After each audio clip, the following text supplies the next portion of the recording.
Jika kita tidak diampuni di Ramadan ini, kapan lagi?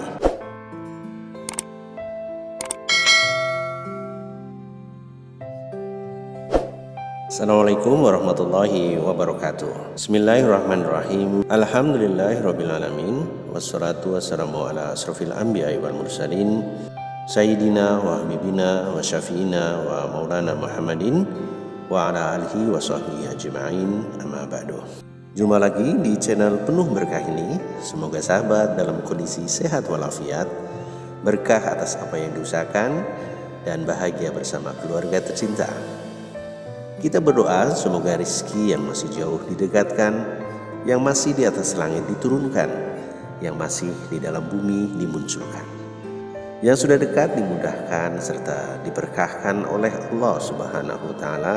Amin ya Rabbal Alamin. Sebelum melanjutkan bahasan kali ini, yang belum like, subscribe, dan share video ini, silahkan like, subscribe, dan share. Mari kita jadikan channel ini sebagai sarana penebar kebaikan.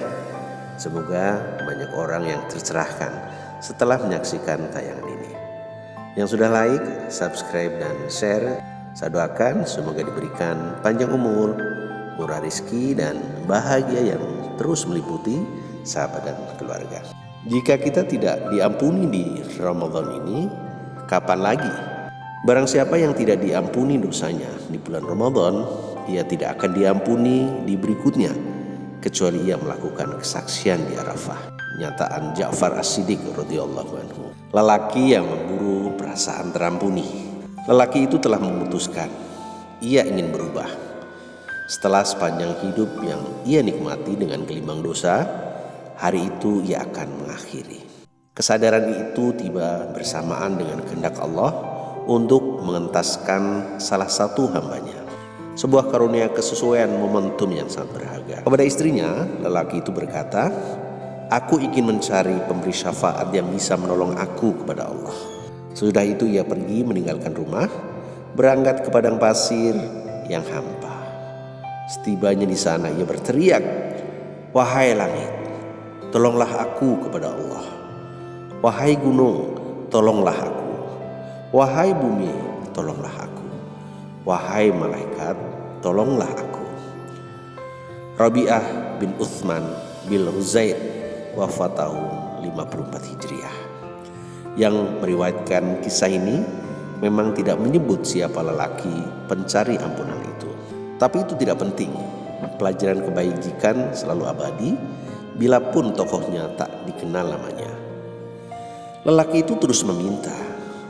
Rasa takut semakin memenuhi hatinya. Rasa bersalah menggumuli jiwanya.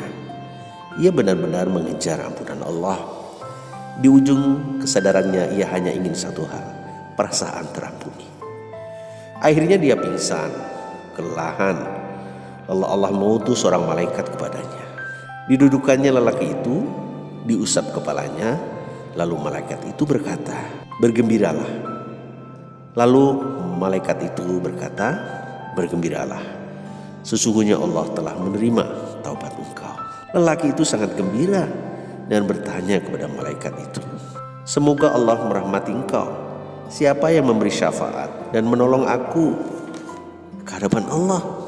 Malaikat itu menjawab, "Rasa takut engkau yang telah memberi syafaat dan menolong engkau ke hadapan Allah." Ini adalah satu dari banyak episode pergumulan manusia yang di titik kesadarannya akan kesalahan ia tersadar, lalu mencari satu hal, perasaan terampuni. Kita diciptakan dalam bentuk yang sebaik-baiknya, tetapi secara perbuatan kita tidak bisa bebas dari keburukan. Kita diciptakan dalam bentuk yang sempurna, tetapi secara perilaku kita bukan makhluk sempurna. Kita bisa salah, kita pasti salah, tetapi itu bukan tanpa maksud. Ada rahasia penciptaan di sana. Rahasia itu terkait dengan keberlangsungan hidup kita sendiri sebagai manusia. Perasaan bersalah adalah perangkat yang penting untuk mendapatkan karunia besar yang dibangun di atasnya, karunia perasaan terampuni. Ya, kita semua memerlukan situasi itu, perasaan terampuni. Ini lebih dari sekedar komplikasi batin yang terus tarik-menarik antara merasa bersalah, memohon diampuni, dan tersemangati kembali untuk menjadi lebih baik lantaran ada janji pengampunan. Perasaan terampuni atau setidaknya harapan sepenuh hati semoga terampuni adalah salah satu situasi jiwa seorang muslim yang sangat menguras perasaan. Ditakdirkan atas kita jatah berbuat salah.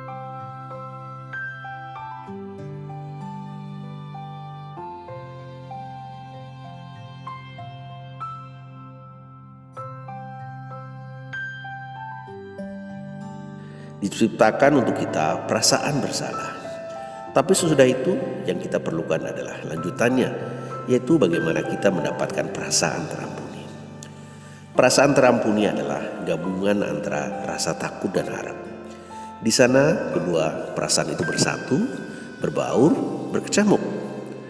Perasaan bersalah itu terjadi dalam banyak sekali satuan waktu yang terus berjalan. Setiap hari ada saja kesalahan yang kita lakukan. Mungkin kesalahan dan sebagai jalan keluarnya, mungkin kesalahan besar, ruang-ruang yang banyak. Setiap kali kita merasa bersalah, bersama ibadah, pula seharusnya kita ibadah akan perasaan bersalah itu di sebuah waktu tertentu, alat hari tertentu mendapatkan perasaan kesempatannya.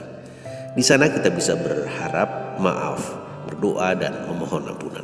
Setiap kesempatan yang dibuatkan Allah untuk kita memohon ampunan harus benar-benar kita manfaatkan dengan sebaik-baik mungkin.